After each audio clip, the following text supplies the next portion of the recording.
Zonë nderuar, doja për analogjit ju përmendja një rast, po në Shqipëri, kryetari i Bashkisë së Tropojës ka qenë 11 muaj në arrest shtëpie, pra në një mas të përkohshme, që nuk është bashkia, nuk ka qenë në arrest bashkia, nuk ka qenë në zyrë, ka qenë në shtëpinë e vet.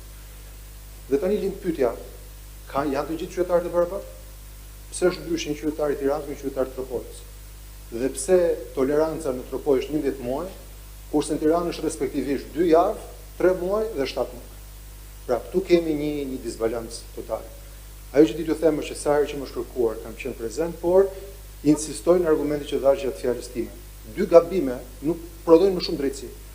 Dhe për të gjithë ata që kanë argumentin po për qytetarët, patjetër. Po s'pari kam unë një betim dhe një kontratë lidhur me qytetarët që duhet ta mbrojnë. Së dyti edhe për ata që po kandidojnë, po sikur nesër t'ia bëjnë Ogertës, Florit, Arlindit. Një masë sigurie, pra kaosi që mendojmë që kemi tani nuk është gjë hiç me kaosin nëse kjo do kthehet në një standard në të gjithë Shqipërinë, me kryetarët e bashkive. Kështu që kjo është një betejë që po bëj edhe për ata që do të vinë pas meje, kurdo qoftë ajo.